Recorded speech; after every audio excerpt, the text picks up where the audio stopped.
Do you wanna know? Well, I've been thinking about you, and I think I have to listen. Because the sun is up, it's a beautiful day. My beginning will be as bright as the sun. Come, won't you come along? And it feels so bright, it's like luck is raining on me. Go and follow your heart. Selamat pagi anak-anak, salam sehat selalu, salam jas merah, merdeka.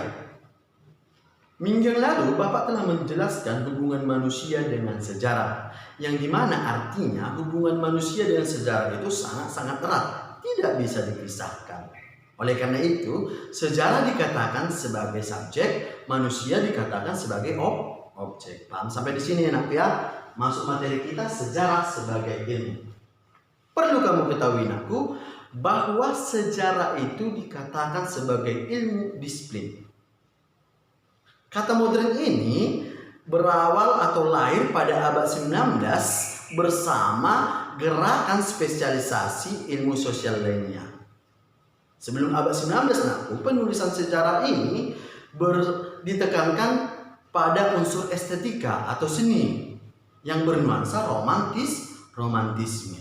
Ketika itu sejarah hanya dianjurkan oleh perasaan dan dibumbui oleh komentar dan keindahan alam belaka. Paham sampai di sini anakku?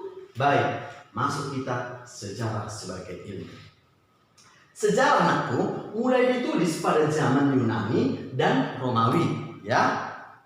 Yang dimana dikemukakan oleh Homerus pada abad 8 sebelum Masehi. Yang dimana dia berkarya menulis dalam karyanya yakni Iliad, perang Yunani melawan Troya, dan karya selanjutnya Odysseus, petualang jatuhnya kota Troya. Disusul oleh Herodotus pada abad 5 sebelum Masehi.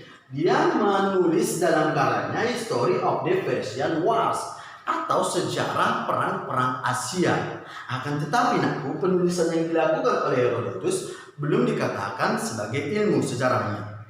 Mengapa demikian? Karena penulisan sejarah ini masih mengandung mitos.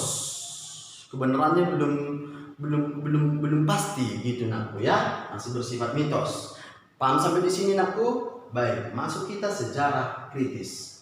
Sejarah kritis penulisannya dilakukan oleh Leopold van Ranke, tepatnya pada tahun 1795 sampai dengan 1886. Yang dimana Leopold ini atau si Ranke ini menekankan bahwa sejarawan menulis apa sebenarnya terjadi.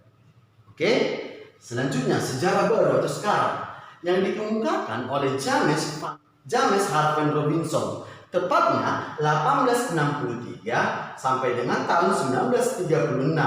Di dalam karyanya dia menyerukan bahwa sejarawan baru itu mengajarkan atau mengemukakan pentingnya ilmu-ilmu sosial. Paham sampai di sini nakku? Baik, masuk sejarah sebagai ilmu atau dikategorikan sebagai ilmu. Ada 5 kategori sejarah dikatakan sebagai ilmu. Yang pertama bersifat empiris atau pengalaman, yang kedua generalisasi atau kesimpulan, yang selanjutnya objek, sasaran atau tujuan yakni manusia, teori, skema, dan metode, cara atau jalan. Paham sampai di sini? Baik. Sejarah juga sering disamakan dengan mitos, padahal tidak Mitos itu kan bisa dikatakan sebagai dongeng atau kisah yang dimana keberadaannya belum tentu nyata, yang tidak masuk akal manusia. Baik, selanjutnya filsafat. Filsafat itu kalau disamakan dengan sejarah bisa kehilangan objektivitas yang dimana artinya sejarah itu menuliskan seharusnya apa sebenarnya terjadi. Oke, ilmu alam sering disamakan, padahal tidak. Ilmu alam ini kan menceritakan tentang hukum-hukum umum yang bersifat umum ya, sedangkan sejarah itu bersifat kausalitas atau sebab akibat. Paham sampai di sini nakku? Baik. Selanjutnya, sejarah sering disamakan dengan sastra. Perlu kamu ketahui nakku, ada 4 yang membedakan sejarah dengan sastra. Yang pertama itu cara kerja, yang kedua kebenaran, yang ketiga kesimpulan, dan yang selanjutnya hasil keseluruhan.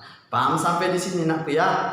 Oke, baik. Selanjutnya, sejarah memiliki kegunaan yakni yang pertama edukatif atau dialog, benar ya? Yang kedua rekreatif atau menyajikan kembali peristiwa tersebut, dan yang terakhir inspiratif. Sejarawan harus memberikan inspiratif baik moral yang baik terhadap bangsa dan negara. Paham sampai di sini? Baik. Selanjutnya nakku, sejarah dikatakan atau dikategorikan sebagai seni. Sejarah bisa juga dikatakan sebagai seni. Mengapa demikian? Sejarawan harus memiliki intuisi atau pemahaman langsung terhadap peristiwa tersebut. Oke. Yang selanjutnya, sejarawan harus memiliki imajinasi atau membayangkan kembali peristiwa tersebut. Selanjutnya, emosi. Sejarawan harus memiliki rasa empati yang menyatukan dirinya terhadap objek dan subjek dalam peristiwa tersebut. Paham sampai di sini nakku? Sejarah sebagai ilmu. Sampai di sini nakku. Salam sehat selalu. Salam jas merah.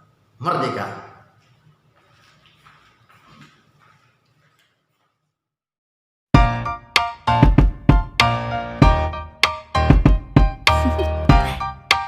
Do you wanna know? Well, I've been thinking about you.